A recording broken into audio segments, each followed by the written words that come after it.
Hi, everybody. Woohoo. I'm coming on before 11 o'clock. That's great news. Um, let's make sure everything is working.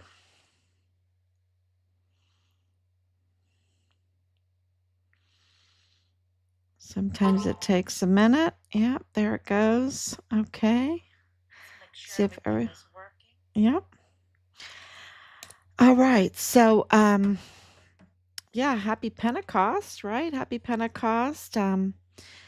Whitsuntide. We're going to be in Whitsuntide right now, which I just love this time of year because absolutely in Richard's case, we have seen God moving, God in the Holy Spirit, right? God the Father, God the Son, God the Holy Spirit. This is God the Holy Ghost is absolutely moving throughout these years. People always ask, how did you ever find out who Nidal Baem was? Because he was wearing a mask and it was in the CCTV footage. And the military said, oh, he's just a nobody. He's just a nobody. Wouldn't tell us who he was. And we did a lot of investigation to find out who he was and called him, and absolutely he admitted to it. And so this is a very, very big part of the case that the military, the leadership really revealed themselves on, including the FBI, that they were intentionally covering up the murder of our son, that, that this was something really big. And that was in October of 2020. So this says, and this is June, we're on June 8th, 2025. So we're almost 5 years in, right? From this huge truth that Nidal Baem uh, couldn't help it. He couldn't help it. He had to tell the cashier what was going on, that she could take down the flyers, that he was dead, really that he was dismembered because they were looking in 5 different places for his remains, and that they found him. And we called the Department of State right away, and they confirmed that the FBI were in Juarez, Mexico, looking for Richard's remains. And we have other corroborating DHS, DES. We have other corroborating officers and information on that. And so, of course, they have Richard's remains. And why don't they want to give it to us? Because it absolutely is evidence of his murder. So the brutality of his murder, and they did admit January 24th, 2025, just this year, just 4 days after President Trump took office, that Richard's murder was, quote, in the line of duty, close quote. So we worked very hard to get the declaration of death that came April 24th, 2024.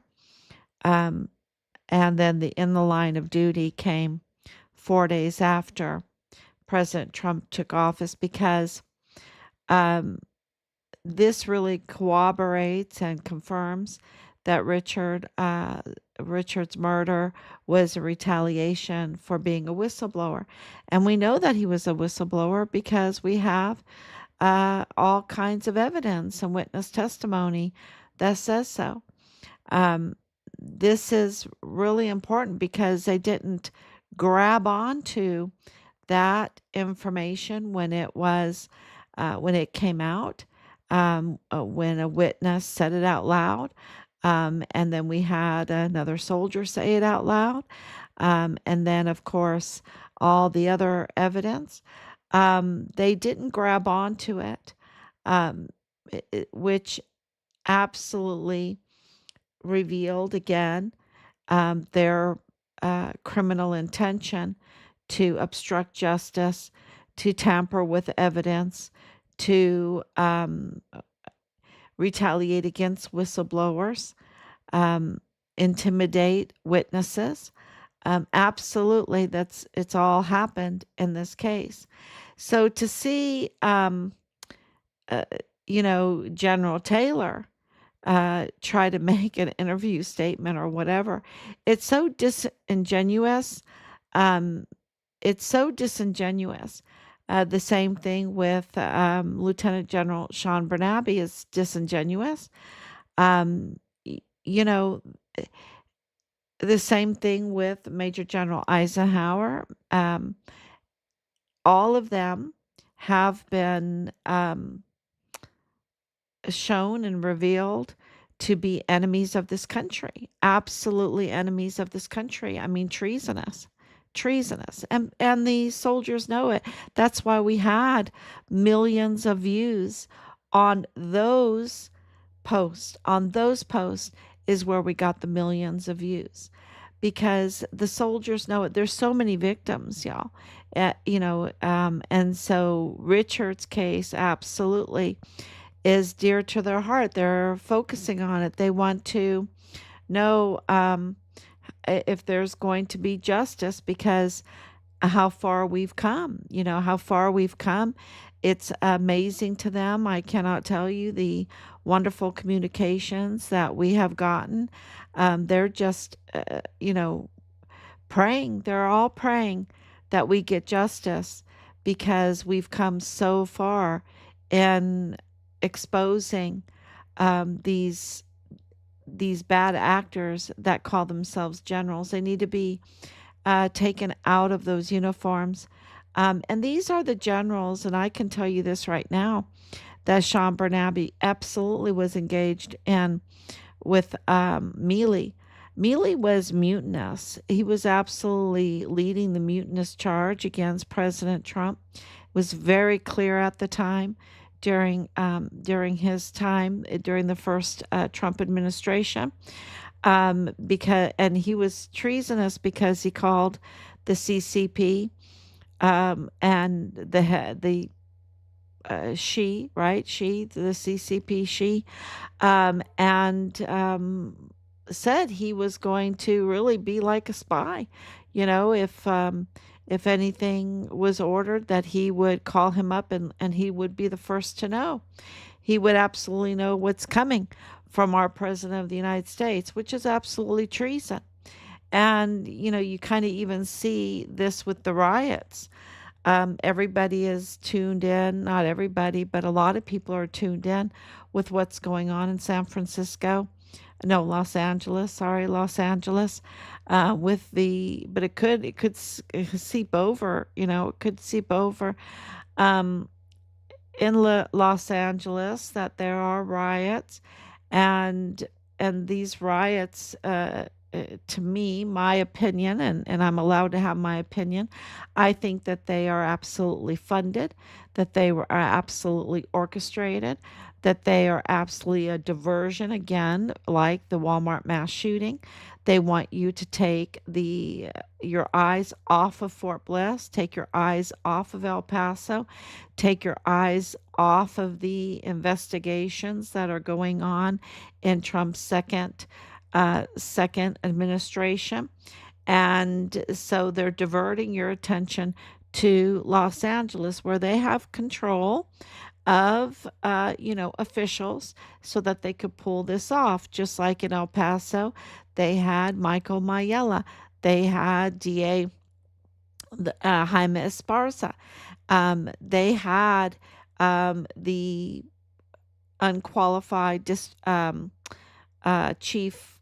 um, uh, chief medical officer Ortiz. They had the El Paso Magistrate Court with all compromised individuals that are they're supposed to be judges, but they're not. They're just imposters, because the law requires that they be elected if they are to sit on that court, and none of them are elected. They're just all imposters. They've all been imposters. That's what it is, and so they're absolutely compromised. And it's exactly what we have said. So right now in El Paso, because of uh, because of all of that being so exposed, right? All of that being so exposed, and all eyes are on um, that judicial law enforcement system there in El Paso. They had to do the diversion not in Sila Vista, right? Sila Vista Mall or the Walmart, but they moved it to Los Angeles. And they're just they have their group, and it's because I went to January 6th, so this is very interesting. Um, Comparison to January 6th. Um, and all together, they are, the media's is framing the narrative, a false narrative, like it's not that violent, or blah, blah, blah. And it's very violent, anything like their destruction and just their, here they are living in our country. A lot of them are illegally here, so they're criminals, and they're being funded by the taxpayer, and they're being so mean. They're being so led and so mean and not appreciative and not humble, right? I mean, absolutely mean. I don't know how else to say it. So what else are they doing? What are they doing in the dark? If they're going to do this, be so ungrateful for getting everything paid for, um, they could never do this in Mexico, just in Chihuahua, they go over there. They're so exploited because the government is just so messed up. They don't have the beautiful constitution like we do. They don't have the beautiful Texas constitution like we do that restrains some of this corruption. Um, and you go over, and so you think it's bad here. It's really bad over there. In May alone, they had 80 executions by like cartel style. I don't want to say it's by the cartel. It's just it wasn't lawful. It wasn't lawful executions. These were absolutely drive-by, terrible setup frames, killings, and and you have police there. Um, just quitting. They're just quitting. You don't have security right now in Mexico. And most of these individuals that are being so mean in Los Angeles, sorry, in Angeles, I've been doing some research on Las Vegas, on Los Angeles. Um, it's very, they're just so mean, so ungrateful, not humble, like, geez, I just have a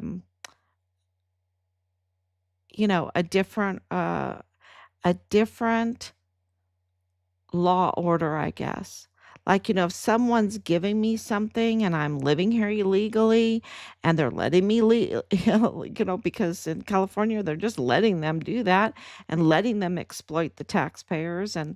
Um, and then if they have to go to work, then they're like, well, you have to kiss our hands now because we're working in your country. Well, you're here illegally and you're getting all this stuff. You should work. I mean, we all need to work, right? We all need to work. I mean, the Bible says you don't work, you don't eat, right? You don't work, you don't eat. There's no freeloading in the Bible. There's no freeloading with God.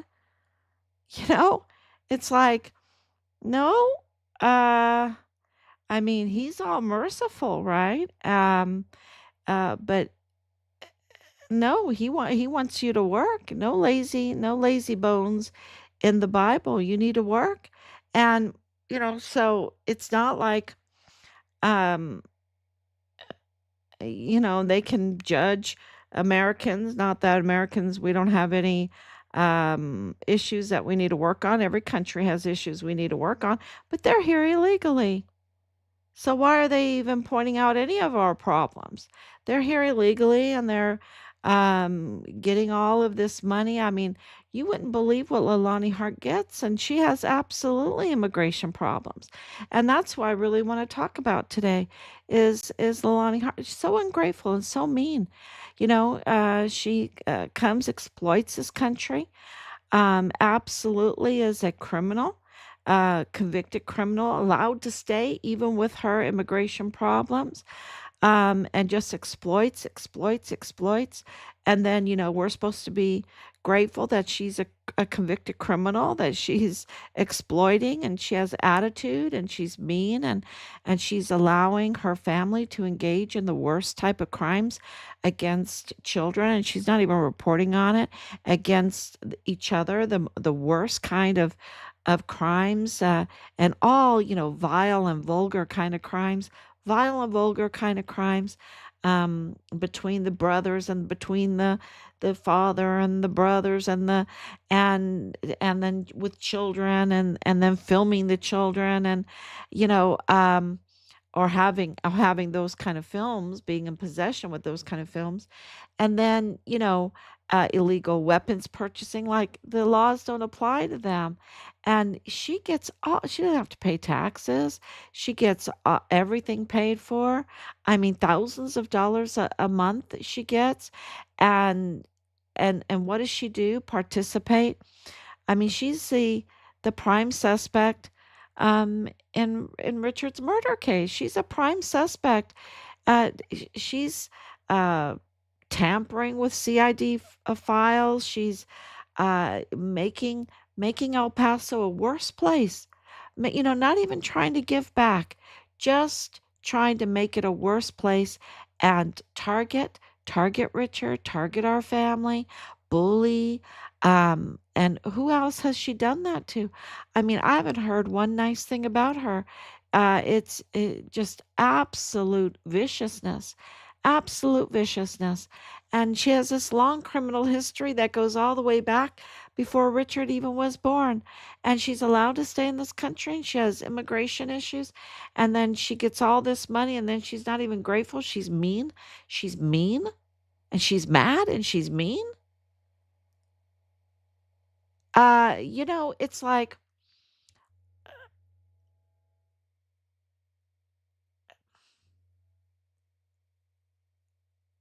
and she's a prime suspect in the murder of my son, of course, Richard Halliday. But Richard is a whistleblower. He's a U.S. Army soldier, a U.S. Army soldier whistleblower.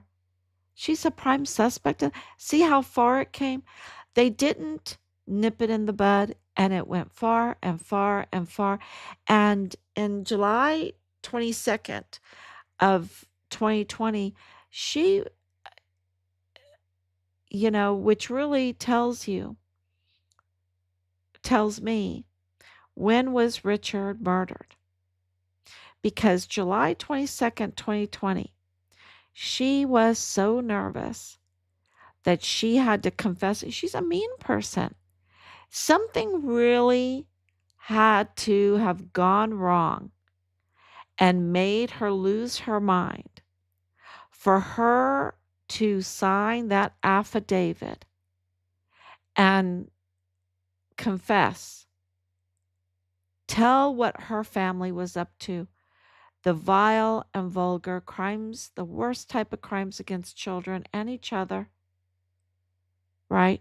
And that corroborates our witness, one of our um, witnesses that we have, that said, "Oh yeah, Dallas Hart was absolutely Richard's platoon leader, and he liked men. He liked men. He didn't like females. He liked men. Um, uh, you know, and he was using other people's computers. He was using other people's computers. So the affidavit um, that Leilani Hart was notarizing has been corroborated. and by other evidence has been corroborated.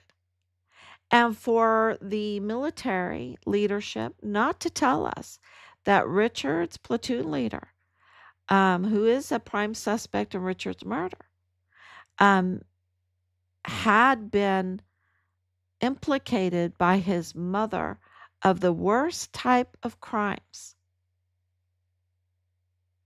And he has a record, y'all. He has a long record. And how did he get green to gold then? You see, this is, the hard evidence that we have that, you know,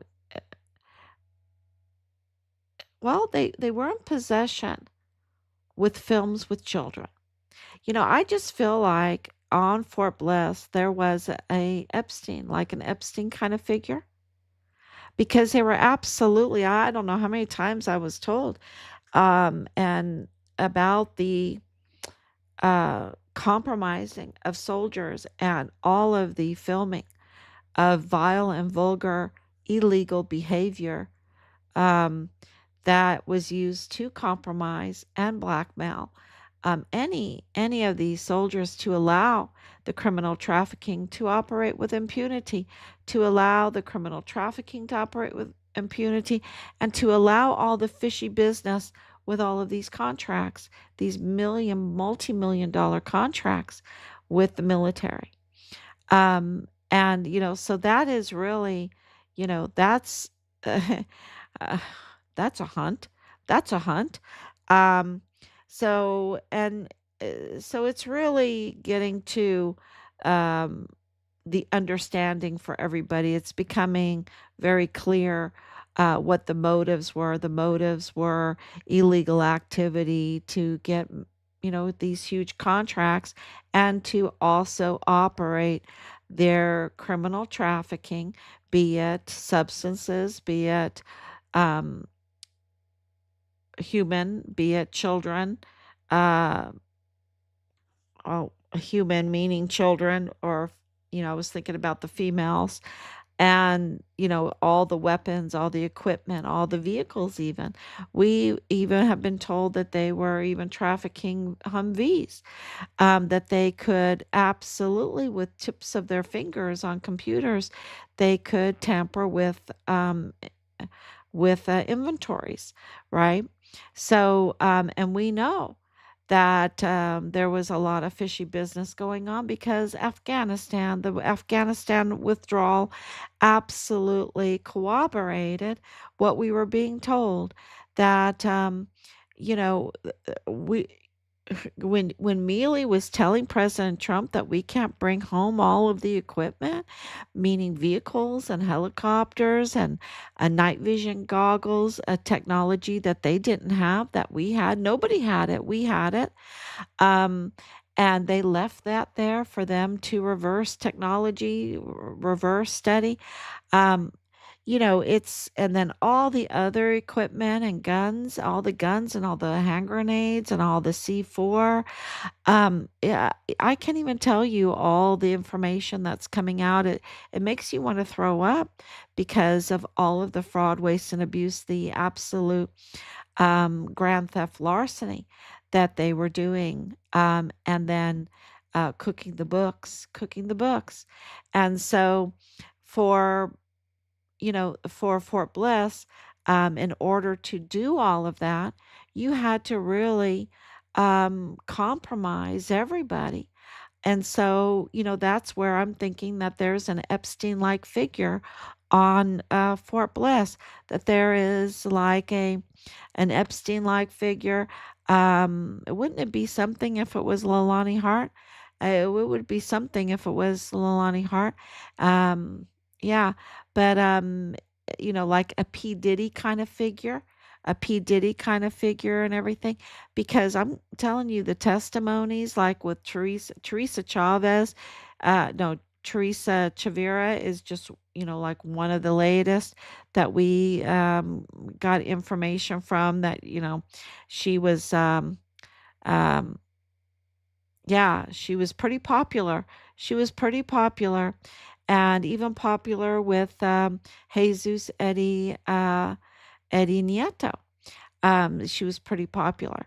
And, and so all this friendly connection, and then even family connection.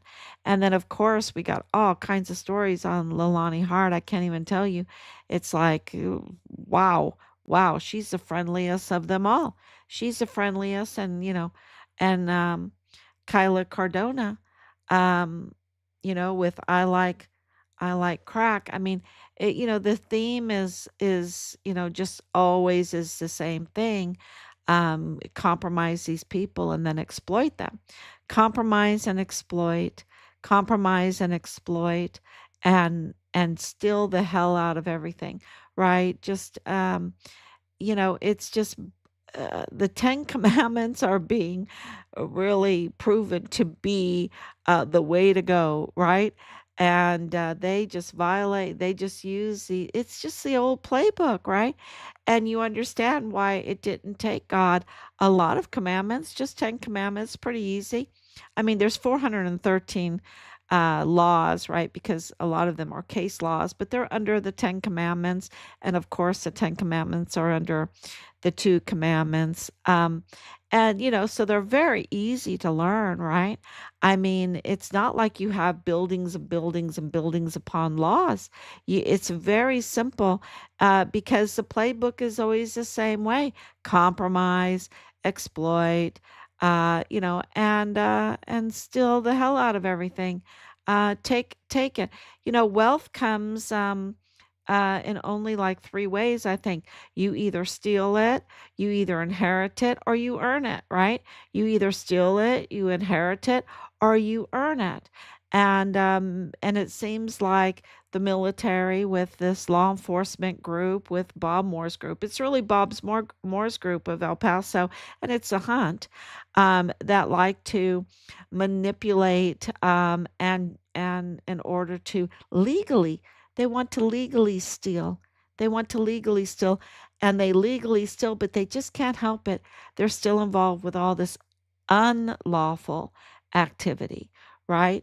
Even though the legally stealing is very gray, right? Because it's unlawful. The way they're doing it is unethical. Um, Absolutely. They just exploit.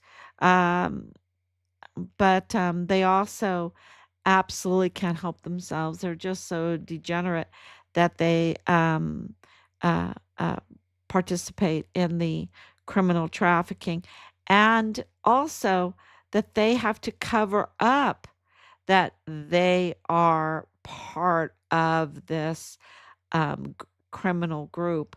El Paso Matters and El Paso Community Foundation, they put a facade on. They put like they're playing charades. They put a costume on, and they pretend to be something they're not. They pretend to be helping the community um, and being um, benevolent, right? But they're not at all, and you can see that in the community. It's really a psyop. If they were that benevolent, El Paso wouldn't have this kind of problem, right? They wouldn't have all the problems that they have, all the criminal trafficking problems. And we wouldn't have the water, not, I don't want to say that word, but those that are really blocking the fresh flow of water um, in masses and masses. There's so much water, y'all. It's just, and they control this water flow, and so they're controlling the contracts. They're um, they're also inflating the contracts, right? The prices of everything on this contract as an open checkbook, right? They pull the Joe Spencer learned it from somewhere. I don't want nickels and dimes. I want an open checkbook. I want the taxpayers to just give me an open checkbook, and I can make a lot of money off of my crime, off of my crime. And he was absolutely criminal and he needs to be arrested and there needs to be accountability for what he did. It's just sickening. And, we're the ones that are really calling for it, really wanting him to have to, um, well, and it's not like personal, it's like how much of this can El Pasoans take? It's destroying it's destroying America, right? It's going to destroy the community and then it destroys America. You can't keep on doing this open checkbook. You can't keep on doing this grand theft larceny. You can't keep on um, you know, ex- um compromising everybody and putting them in such a low spot and then exploiting them and think that you're going to have a country left. You just can't do that. And they breach the security and other clever people come in and just stomp on them and look Mexico's being just totally the CCP is just brutal.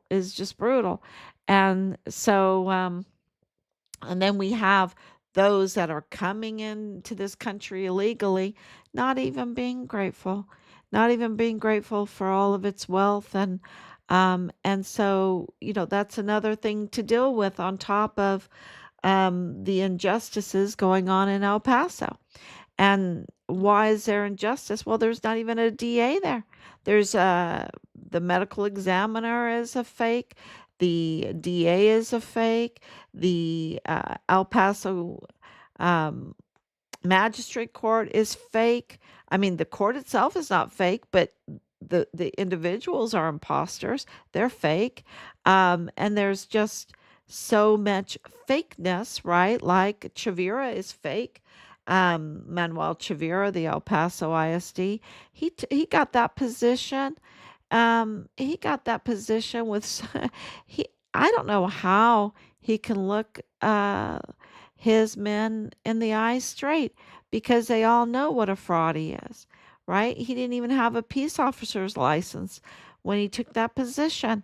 I mean, it's obvious that there's a cartel link and a wheel and a deal and a seal and a wheel and a deal, to bring him into that position. The El Paso ISD, so an independent school district, which has a lot of contracts, y'all, a lot of contracts. Matter of fact, they built too many schools, right?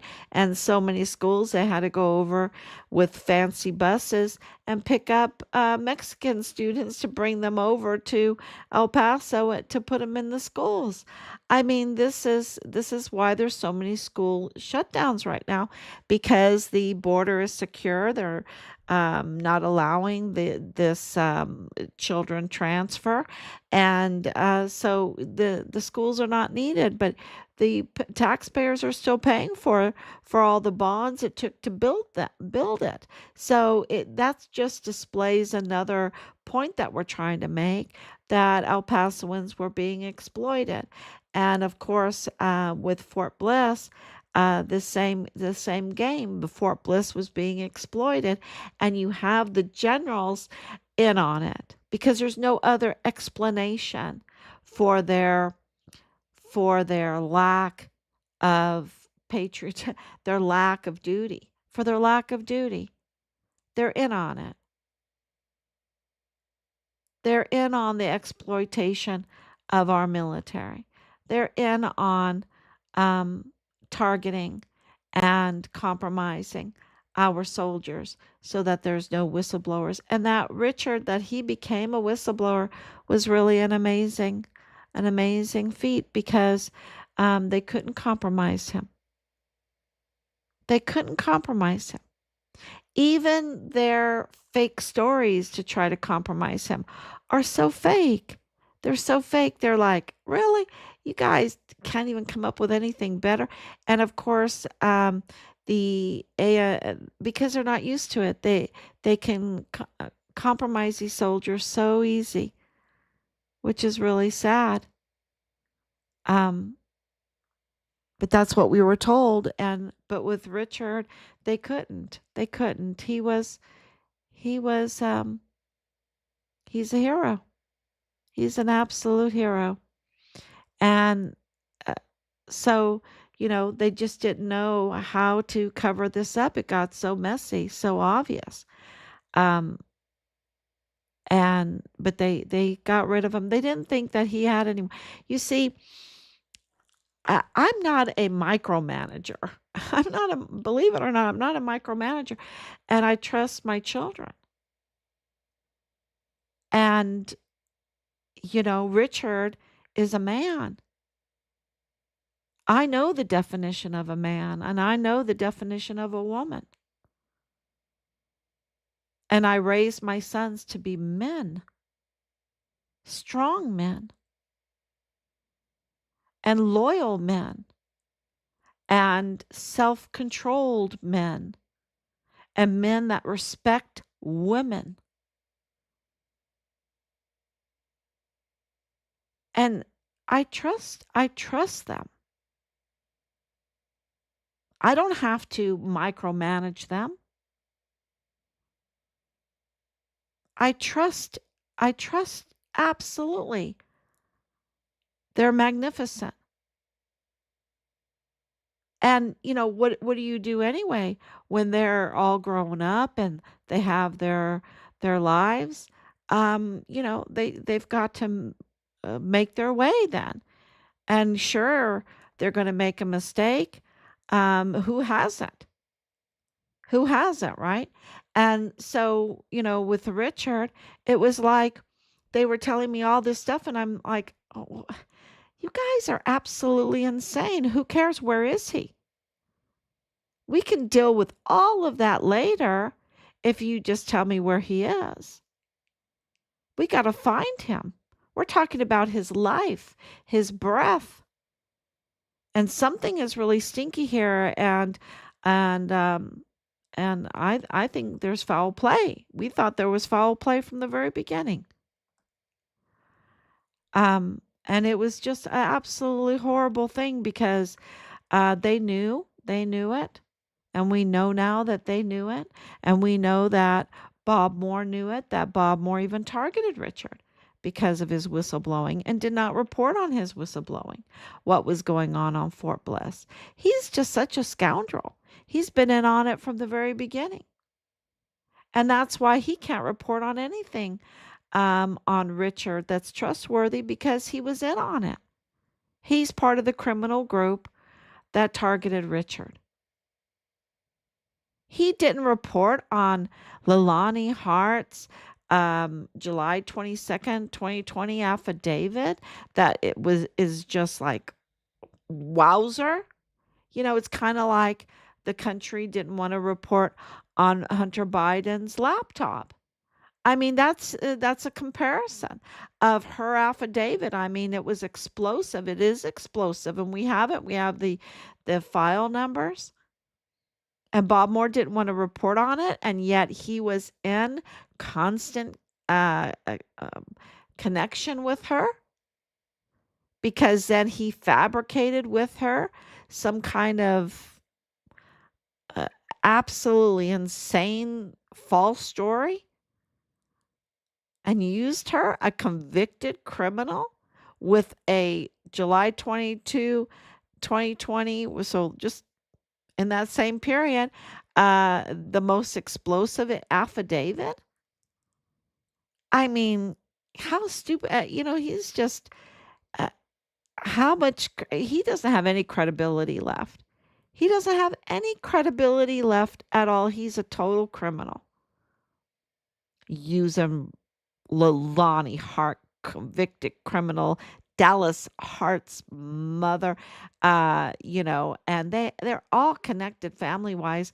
I mean, he's connected to A&R Chavira, that shows that they were absolutely targeting Richard from the very beginning. And and in family connection with Manuel Chavira and his wife Teresa Chavira, and then that leads to Moya, Willie Moya, not the Willy Wonka chocolate factory, but Willie Moya, the absolute head of the cartel right over the border that was just ruthless. I mean, and he met a very ruthless death. And Bob Moore's not reporting on this because he's part of that family group.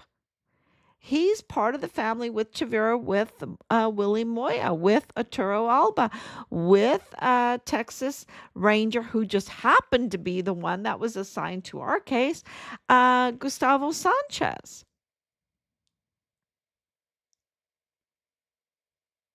And they have apps, all of them, that whole group that was targeting us, that was so vile and vulgar.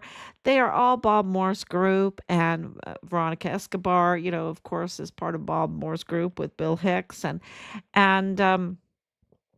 yeah, he's not reporting on Michael Maiella's family being, part of Patrick Crucis's family. I mean, they were there not to, and I'm thinking about Bob Moore and Kathleen Gannon right now. They were there in the media not to report the news, but to absolutely affect policy, to absolutely affect legal cases, judicial cases, criminal cases, and to profit off of manipulating cases and affecting policies and elections and elections.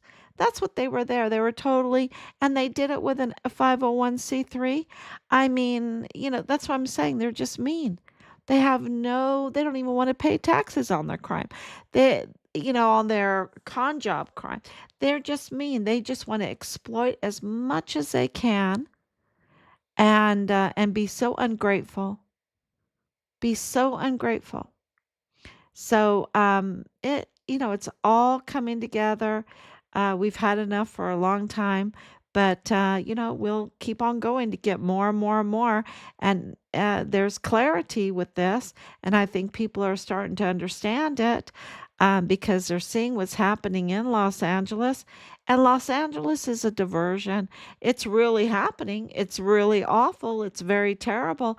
But because President Trump is absolutely with Pam Bondi, with Kash Patel, with Dan Bongino, and we have confirmation of this with Tom Homan, with so many others, that they're absolutely investigating and they're getting accountability. Now, we'll see. We'll see because there's, you know, there's, this is like a hurdle of so many different obstacles. So, yeah, we are patient and we're going to keep on doing the investigation and we are going to, and every day we're discovering something new. Um, Las Vegas, can't forget Las Vegas.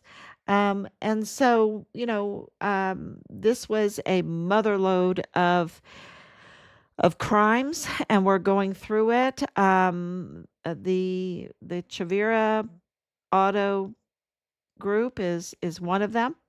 And it really, when you think about it, it's like, oh my gosh, you knew right from December of 2019, they were already targeting Richard. They already were targeting him, and they were absolutely going to silence him as a whistleblower. And they pulled all, they just tried to pull all the stops and go after him. So, thank you so much for coming on. Please share that information because we need to get accountability and we want our son's remains. So please share, and we will be back tomorrow. And if you have any tips, because we're getting so many tips in, you can call 941-677-0060, and that will really help. Thank you so much. God bless you. And yeah, we couldn't do this without you. We love you.